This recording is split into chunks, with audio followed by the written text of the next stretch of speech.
मीनाक्षी, कल प्रधानमंत्री देश के सामने आए, देश को संबोधित किया। लॉकडाउन 3 के आखिरी चरण से पहले ही उन्होंने देश को साफ संकेत दे दिए कि लॉकडाउन 4 आगे होगा और इसको लेकर उन्होंने कई बड़े ऐलान किए। प्रधानमंत्री मोदी ने 20 लाख करोड़ के आर्थिक पैकेज का ऐलान किया और ये तय कर दिया कि अब कोरोना संकट के साथ ही कारोबार भी चलेंगे और इसी हालात में अब आगे बढ़ना होगा। आपको ये बता दें कि पैकेज का ऐलान तो कर दिया गया है, लेकिन अब सबकी निगाहें वित्त मंत्री निर्मला सीतारमण पर हैं, जो आज 4 बजे प्रेस कॉन्फ्रेंस करेंगी। पूरे पैकेज का ब्लूप्रिंट जारी किया जाएगा और पूरी डिटेल सामने आएगी कि कहां और कैसे किन सेक्टर्स को इस राहत पैकेज से फायदा पहुंचेगा। आपको बता दें कि पहले ही राहत पैकेज बजट का हिस्सा है और बजट में इसका प्रावधान किया गया है। इसके साथ ही आज 4 बजे पूरी डिटेल सामने आएगी। जो आर्थिक घोषणाएं की थी, जो रिजर्व बैंक के फैसले थे और आज जिस आर्थिक पैकेज का ऐलान हो रहा है, उसे जोड़ दें तो ये करीब करीब 20 लाख करोड़ रुपए का है। जिस संदेश पर पूरे देश की निगाहें थी, वो 20 लाख करोड़ के विशाल पैकेज के तौर पर सामने आया। इस ऐलान के साथ ही पीएम मोदी ने तय कर दिया है कि लॉकडाउन में बंद अर्थव्यवस्था के बंद दरवाजे खोलने का वक्त आ गया है। मैं आज एक विशेष आर्थिक पैकेज की घोषणा कर रहा हूं। यह आर्थिक पैकेज आत्मनिर्भर भारत अभियान की अहम कड़ी के तौर पर काम करेगा। हाल में सरकार ने कोरोना संकट से जुड़ी जो आर्थिक घोषणाएं की थी, जो रिजर्व बैंक के फैसले थे और आज जिस आर्थिक पैकेज का ऐलान हो रहा है, उसे जोड़ दें तो ये करीब करीब 20 लाख करोड़ रुपए का है। 20 लाख करोड़ रुपए का है। ये पैकेज भारत की जीडीपी का करीब करीब 10% है। ये पैकेज कितना बड़ा है, जरा इसे भी समझ लीजिए। 20 लाख करोड़ देश की जीडीपी का करीब 10% है। 2020-21 के सालाना बजट का करीब 66% है। महाराष्ट्र जैसे बड़े राज्य के सालाना बजट का करीब 4 गुना है। देश रक्षा बजट का करीब 6 गुना है। देश के स्वास्थ्य बजट का करीब 30 गुना है। पाकिस्तान के सालाना बजट का करीब 6 गुना है। मोदी सरकार ने इस उम्मीद में इतने बड़े पैकेज की संजीवनी दी है कि इससे लॉकडाउन के बुरे असर और निराशा से इकोनॉमी बाहर निकल पाएगी। जाहिर है, मोदी सरकार ने तय कर लिया है कि लॉकडाउन का अनुशासन और अर्थव्यवस्था का संचालन दोनों साथ साथ आगे बढ़ेंगे। लॉकडाउन का चौथा चरण, लॉकडाउन 4, पूरी तरह नए रंग रूप वाला होगा, नए नियमों वाला होगा। राज्यों से हमें जो सुझाव मिल रहे हैं, उनके आधार पर लॉकडाउन 4, इससे जुड़ी जानकारी भी आपको 18 मई से पहले दी जाएगी। मुझे पूरा भरोसा है कि नियमों का पालन करते हुए हम कोरोना से लड़ेंगे भी और आगे भी बढ़ेंगे। लॉकडाउन 4 का पूरा चेहरा तो धीरे धीरे ही सामने आएगा। ज्यादा दारोमदार राज्यों पर है कि वो लॉकडाउन को क्या रंगत देते हैं। आज तक ब्यूरो। तो आपको बता दें कि वित्त मंत्री निर्मला सीतारमण आज 4 बजे प्रेस कॉन्फ्रेंस करेंगी। वहीं बीजेपी अध्यक्ष जेपी नड्डा ने पीएम मोदी के ऐलान को इकोनॉमी में जान भरने वाला फैसला बताया है। बीजेपी अध्यक्ष ने कहा है कि जो फैसला प्रधानमंत्री ने किया, लॉकडाउन वो एक मजबूरी थी, लेकिन अब अर्थव्यवस्था को तेजी से मजबूती देने की जरूरत है। श्री नरेंद्र मोदी जी के राष्ट्र के नाम अपने संदेश में आत्मनिर्भर भारत अभियान के तहत देश में विकास को गति देने के लिए 20 लाख करोड़ रुपए के विशेष एवं ऐतिहासिक पैकेज की घोषणा की है। यह पैकेज देश की जीडीपी के लगभग 10% के बराबर यह पैकेज है। यह पैकेज केवल कोविड-19 से लड़ने का माध्यम भर नहीं है, बल्कि यह देश को सशक्त एवं आत्मनिर्भर बनाने वाला है। कोविड की त्रासदी के वैश्विक संकट से जीवटता के साथ निर्णायक लड़ाई लड़ रहे समग्र राष्ट्र के विकास एवं देशवासियों के कल्याण के लिए प्रधानमंत्री जी इस संकल्पबद्ध कदम की जितनी भी सराहना की जाए वह कम है। आत्मनिर्भर भारत अभियान पैकेज के जरिए देश के विभिन्न वर्गों एवं आर्थिक व्यवस्था की कड़ियों को मजबूती दी जा सकेगी। 20 लाख करोड़ रुपए का ये पैकेज कोरोना से उत्पन्न संकट के बावजूद 2020 में देश के विकास यात्रा को एक नई गति देगा। आत्मनिर्भर भारत के संकल्प को सिद्ध करने के लिए इस पैकेज में देश के गरीबों, मजदूरों और मध्यम व लघु उद्योगों के विशेष ध्यान रखा गया है। पीएम के संदेश ने सभी अटकलों का जवाब दिया। लॉकडाउन से अभी राहत मिलने वाली नहीं है, सख्ती से राहत जरूर मिल जाएगी। पीएम के संबोधन में सबसे अहम था 20 लाख करोड़ का राहत पैकेज।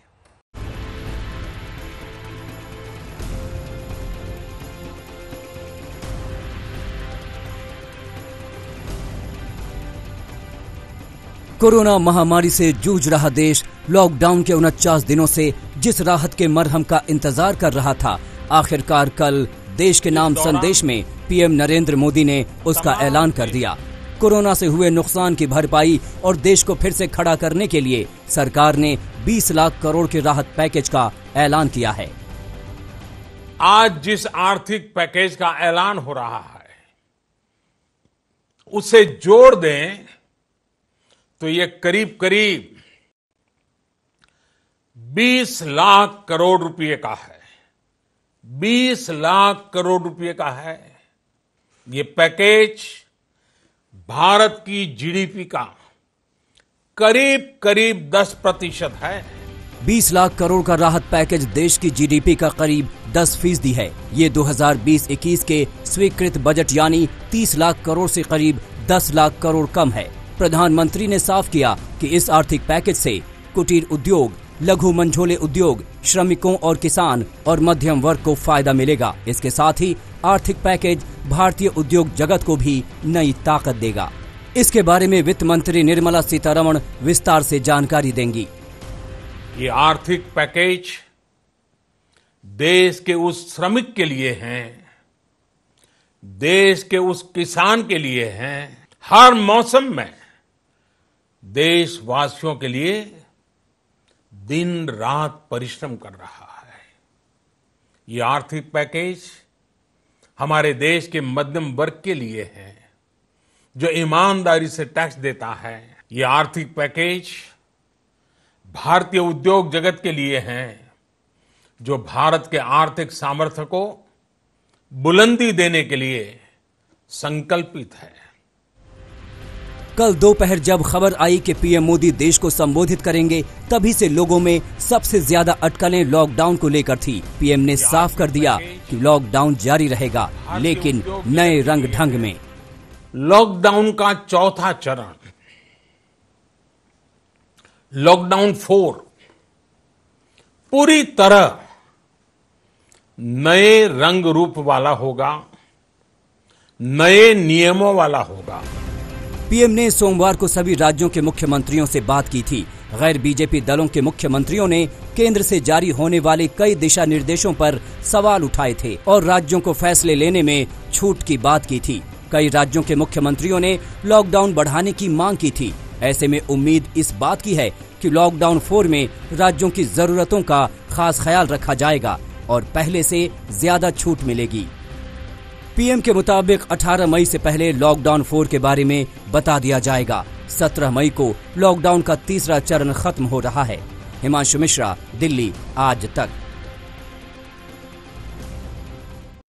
लोकल पर वोकल हो जाइए और इसे ग्लोबल बनाइए। पीएम मोदी ने अपने भाषण में कल यही बड़ी बातें कही हैं। देश को आत्मनिर्भर बनाने का मंत्र देते हुए प्रधानमंत्री ने कहा कि लोगों को देश में बनी वस्तुओं के उपयोग को बढ़ावा देना चाहिए और उसका प्रचार भी करना चाहिए। आज से हर भारतवासी को अपने लोकल के लिए वोकल बनना है। लोकल के लिए वोकल बनना है। न सिर्फ लोकल प्रोडक्ट्स खरीदने हैं बल्कि उनका गर्व से प्रचार भी करना है। लोकल किसी प्रोडक्ट के संदर्भ में अक्सर जब हम इस शब्द का इस्तेमाल करते हैं तो उसमें बेकदरी का भाव होता है। लोकल है तो सस्ता और खराब, ब्रांडेड है तो बढ़िया रुतबेदार। लेकिन कोरोना संकट के बीच पीएम ने लोकल पर वोकल होने का मंत्र देकर देसी उत्पादों को प्रमोट करने का बड़ा और साफ संदेश सुना दिया है। समय ने हमें सिखाया है कि लोकल को हमें अपना जीवन मंत्र बनाना ही होगा। आपको आज जो ग्लोबल ब्रांड्स लगते हैं वो भी कभी ऐसे ही बिल्कुल लोकल थे, लेकिन जब वहां के लोगों ने उनका इस्तेमाल शुरू किया, उनका प्रचार शुरू किया, उनकी ब्रांडिंग की, उन पर गर्व किया, तो वो प्रोडक्ट्स लोकल से ग्लोबल बन गए। आज से हर भारतवासी को अपने लोकल के लिए वोकल बनना है। लोकल के लिए वोकल बनना है। न सिर्फ लोकल प्रोडक्ट्स खरीदने हैं बल्कि उनका गर्व से प्रचार भी करना है। लोकल पर वोकल होकर ग्लोबल बनाने का मंत्र देते हुए पीएम मोदी ने खादी और हैंडलूम उद्योग का जिक्र किया। जब मैंने आपसे देश से खादी खरीदने का आग्रह किया था, ये भी कहा था कि देश के हैंडलूम वर्कर्स को सपोर्ट करें। आप देखिए, बहुत ही कम समय में खादी और हैंडलूम दोनों को ही डिमांड और बिक्री रिकॉर्ड स्तर पर पहुंच गई। इतना ही नहीं, उसे आपने बड़ा ब्रांड भी बना दिया। लोकल पर वोकल बनने की पीएम की अपील को गृह मंत्री अमित शाह ने भी आगे बढ़ाया। शाह ने ट्वीट कर कहा, आज नरेंद्र मोदी जी ने एक विशेष अपील भी की। इस विषम परिस्थिति में जहां सब कुछ बंद था, तब हमारे लोकल हमारे कठिन समय के साथी बने और हमें सहयोग किया। इसलिए अब समय आ गया है कि हम अधिक से अधिक लोकल प्रोडक्ट्स के इस्तेमाल का संकल्प लें और अपने लोकल को ग्लोबल बनाएं। लॉकडाउन के दौरान निजी जरूरतों की ज्यादातर चीजें स्थानीय स्तर पर ही मिल रही हैं। ऐसा माना जा रहा है कि पीएम मोदी लोगों की इस आदत का देसी उत्पादों के पक्ष में उपयोग करना चाहते हैं ताकि देश को स्वावलंबी बनाने में मदद मिले। चीन जैसे देशों के लिए ये मुश्किल खड़ी कर सकता है, क्योंकि भारतीय बाजारों में छोटी से बड़ी चीजें मेड इन चाइना में उपलब्ध हैं। हिमांशु मिश्रा, दिल्ली, आज तक। कल से आम यात्रियों के लिए शुरू हुई ट्रेन आज अपनी मंजिल तक पहुंचने लगी है। नई दिल्ली रेलवे स्टेशन पर आज 4 ट्रेनें पहुंची हैं। करीब 50 दिन के बाद शुरू हुई रेल यात्रा ने जहां तहां फंसे कई लोगों को राहत की सांस दी। हालांकि स्टेशन पर उतरने के बाद घरों तक पहुंचने के लिए इन लोगों को एक और जंग लड़नी पड़ी।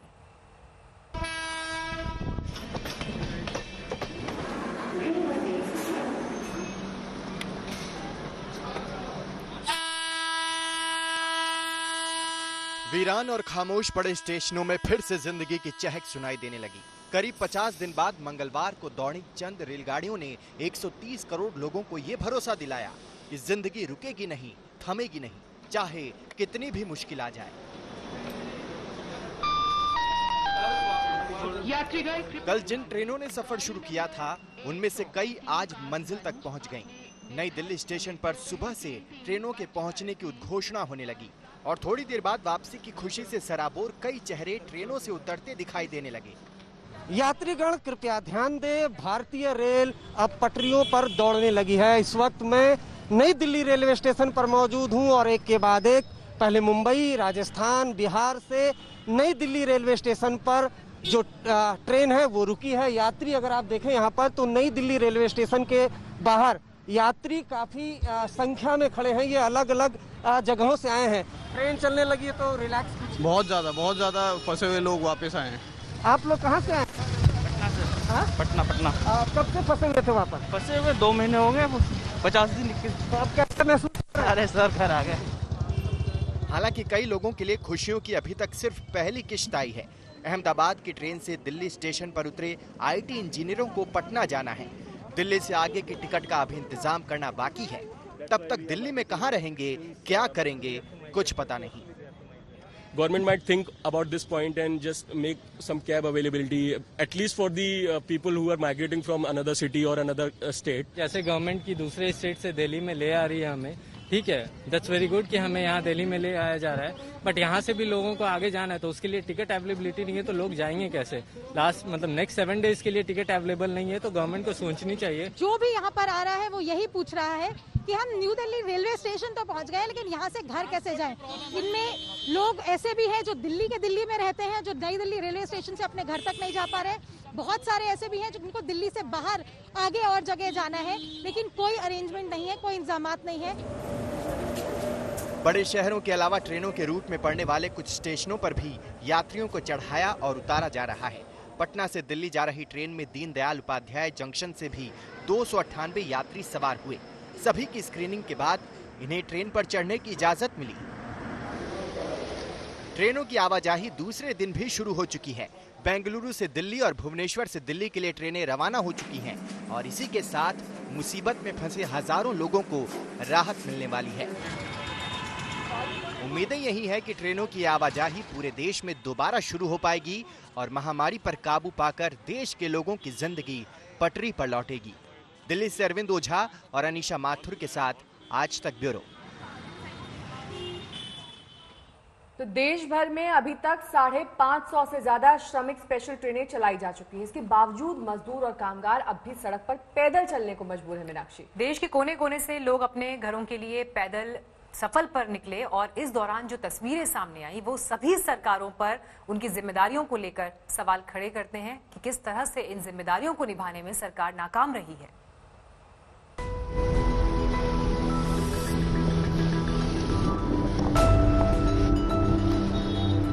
भोपाल विदिशा बाईपास पर मजदूरों की भीड़ जमा है। पैदल चलते चलते ये लोग थक जाते हैं तो गाड़ियों के इंतजार के बहाने इस उम्मीद के साथ थकान मिटा लेते हैं। एमपी के सीएम शिवराज सिंह इनके लिए कुछ न कुछ तो जरूर सोच रहे होंगे। हमारी कोशिश है कि मेरा कोई मजदूर भाई बहन किसी भी प्रांत का हो वो पैदल ना चले, उसको अपने गंतव्य तक पहुंचाने की हम कोशिश करें। ये काम हमने प्रारंभ किया है। मैं प्रदेश की जनता से भी अपील करता हूं कि सरकार प्रशासन तो अपने स्तर पर प्रयास कर ही रहा है। जो मजदूर भाई बहन कहीं दिख जाए तो उनको भूखा ना रहने दें। साधनों की व्यवस्था भी हम कर ही रहे हैं। मई की दोपहर में अजमेर और जोधपुर के बीच तपती सड़क पर ये मजदूर घर का रास्ता ढूंढ रहे हैं। अफसरों और सरकारी राहत का यहाँ दूर दूर तक पता नहीं है। ऐसे में एक अनजान ट्रक ड्राइवर इन बेबसों का तारनहार बनकर आया। हमने देखा कि ये प्रवासी मजदूर ट्रकों पर बैठकर आगे की ओर यात्रा कर रहे हैं। जब सरकार विफल हो गई तो लॉकडाउन में फंसे इन मजदूरों ने खुद ही पहले पैदल रास्ता शुरू किया। पैदल सफर में थक गए तो जो कुछ पैसा बचा था उससे साइकिल खरीद ली। जब साइकिल भी राजस्थान की इस तपती गर्मी में काम न आई तो मदद मांगी और ऐसे न जाने कितने ट्रक वाले हैं जो इन हाईवे पर चलते हैं और इंसानियत दिखाते हुए उन्हें सहारा तो दे दिया कि कुछ दूर तक छोड़ दें, लेकिन जिंदगी यहाँ खतरे में है। ये जिस तरीके से यहाँ बैठते हैं, ये ट्रक बैठने की जगह नहीं है। मुंबई से ट्रक में सवार होकर 5 दिनों के सफर के बाद ये लोग लखनऊ पहुँचे। लखनऊ से एक पिकअप में सवार होकर बेहाल हालत में अपने घर हरदोई पहुँचे। इनमें से एक गर्भवती भी थी, लेकिन स्वास्थ्य विभाग कई घंटों तक इनके क्वारंटीन का इंतजाम तक नहीं कर पाया। ऐसी हजारों दास्तानें हैं अपने शहर में। जिस सड़क पर भी आप नजर डालेंगे, बेबस और मजदूर लोगों की टोली हाथों में सामान और छोटे छोटे बच्चों को उठाए जाने किस मंजिल की ओर बढ़ती दिखाई दे जाएगी। इनमें से हर कोई किस्मत वाला नहीं है। कुछ लोगों का सफर रास्ते में ही खत्म हो जाता है।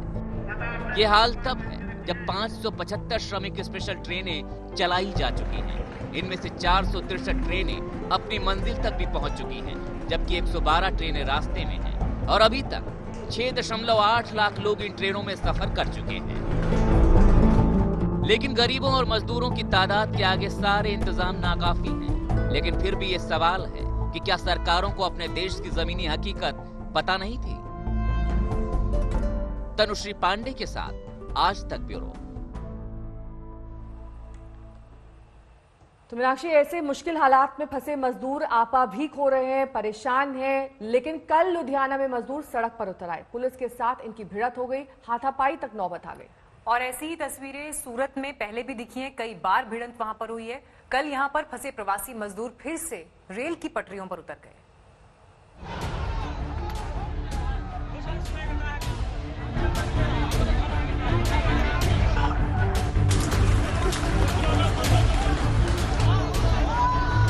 जमकर हो हंगामा, नारेबाजी और फिर देखते ही देखते भीड़ बेकाबू हो गई।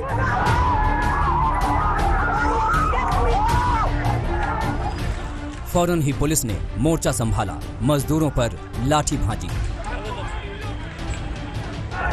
सैकड़ों श्रमिकों की भीड़ लुधियाना जालंधर हाईवे पर इकट्ठा थी। हाईवे जाम कर मजदूर विरोध प्रदर्शन कर रहे थे, घर भेजे जाने की मांग कर रहे थे।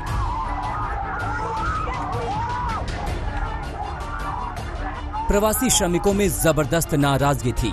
आरोप ये कि स्थानीय प्रशासन की तरफ से ट्रेन चलने का संदेश तो मिलता है, लेकिन जब मजदूर सामान सहित स्टेशन पहुंचते हैं तो उन्हें पुलिस डंडे मारकर भगा देती है। हम लोग घर जाना चाहते हैं, ना तो खाने पीने के लिए कोई सामान है, कुछ नहीं, पैसे वैसे नहीं, कुछ नहीं है हम लोग के पास। हम मजदूर काफी परेशान हैं और हम लोग के पास कोई पैसा नहीं है। हम लोग घर जाना चाहते हैं सर, हम लोग यहाँ से परेशान हो गए हैं। तो गए थे 2-3 बंदे गांव का, तो उन लोगों को लौटा दिया, बोला जाओ फुल हो गए ट्रेन। अच्छा, रोज ऐसे हो रहा है? ऐसे हो रहे हैं रोज।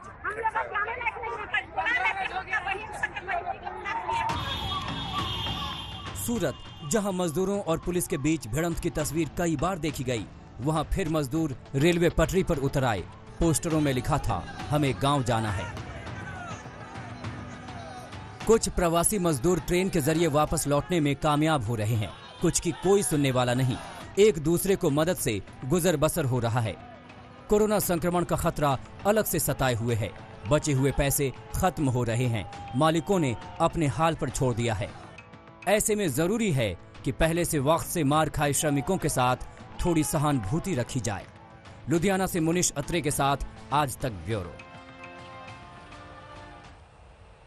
तो हमने देखा किस तरह से देश के तमाम हिस्सों से मजदूरों की बेसब्री की इसी तरह की तस्वीरें आ रही हैं। यूपी के मुरादाबाद में मंगलवार को 400 से ज्यादा मजदूर सड़क पर उतर आए।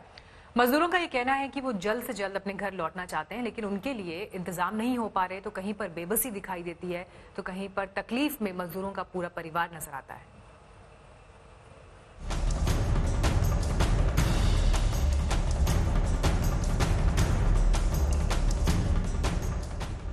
मुरादाबाद की सड़कों पर कतार से बैठे ये लोग बिहार के प्रवासी मजदूर हैं। कई दिनों की कोशिश के बाद भी जब घर जाने का इंतजाम नहीं हो पाया तो लॉकडाउन तोड़कर सड़कों पर आ गए।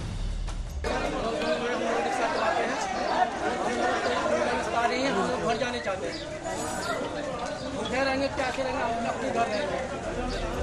483 मजदूरों को अचानक इस तरह सड़कों पर देख पुलिस के होश उड़ गए, क्योंकि जिस असालतपुरा इलाके में मजदूर सड़कों पर आए थे वो मुरादाबाद का हॉटस्पॉट इलाका है। हालांकि अच्छी बात ये रही कि पुलिस के निर्देशों का पालन करते हुए एक दूसरे से दूरी बनाकर सड़क पर बैठ गए।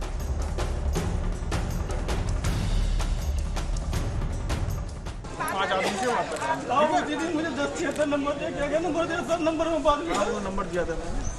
अब तक मुझे कोई सुनवाई नहीं हो रहा। डीएम साहब के दस्तखत थे उसमें। मजदूरों के मुताबिक उनकी हालत बेहद खस्ता है, उन्हें तुरंत घर भेजने का इंतजाम होना चाहिए। परेशान हाल है, सब मजदूरी कर रहे हैं, इस वजह से सब बाहर को निकल रहे हैं। हमारे लोगों को कोई मदद नहीं मिल रहे हैं, इस वजह से सब लोग हम बाहर निकले। कितने लोग हो आप? हम लोग यहाँ पे 483 आदमी है सर। क्या करते थे यहाँ पे? सब मकान के काम, कोई रिक्शा चलाने वाला, ऐसे मजदूर आदमी है सर। सब बिहार के? सब बिहार के हैं, एक ही जिले, पूर्णिया जिले के हैं इसमें। अधिकारियों का कहना है कि मजदूरों को घर भेजने को लेकर बिहार सरकार से बात हो रही है। वहां से निर्देश आने के बाद ही इन्हें वापस भेजने का फैसला होगा। अभी हाल फिलहाल में चूंकि असालतपुरा हॉटस्पॉट है, तो असालतपुरा से किसी भी व्यक्ति को बाहर जाने की फिलहाल अनुमति नहीं है जब तक कि हॉटस्पॉट रहेगा। दूसरा इसमें यह भी है कि वहाँ बिहार सरकार के साथ संपर्क स्थापित करने का लगातार जो है प्रयास चल रहा है। जैसे ही वहाँ से सहमति मिलेगी और इनके जाने की व्यवस्था फिर बिहार के लिए कर दी जाएगी।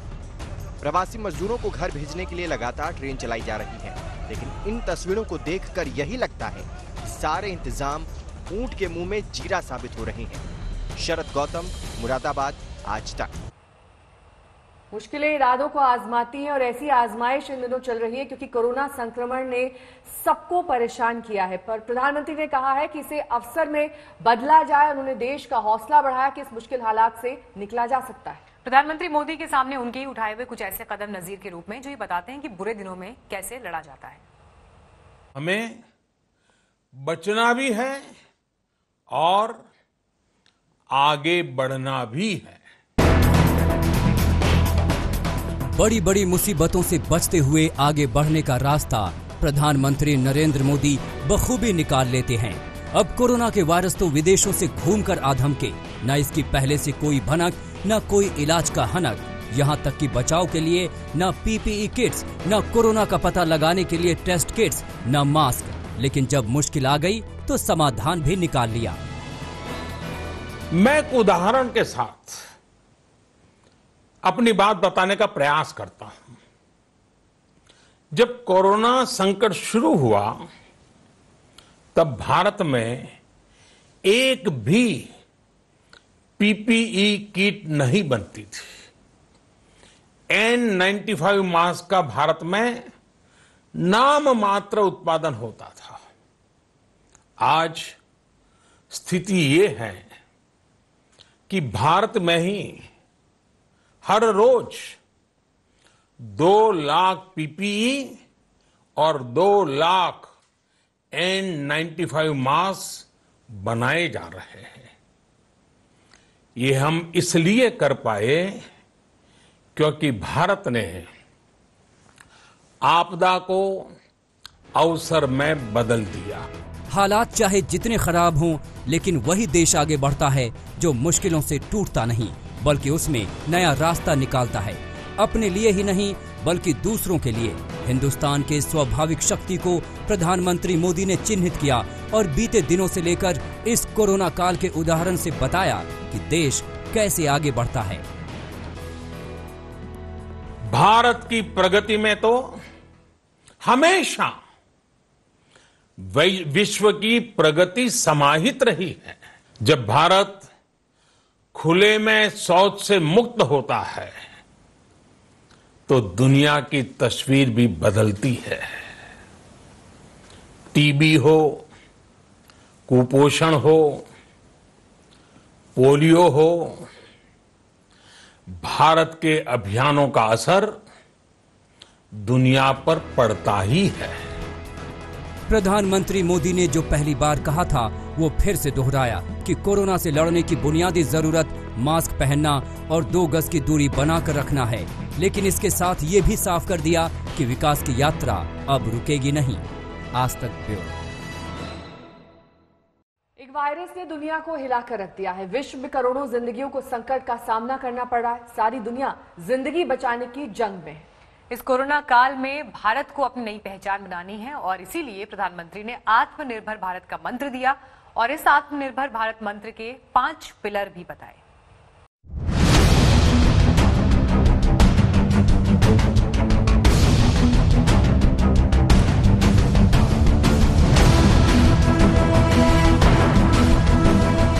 विश्व की आज की स्थिति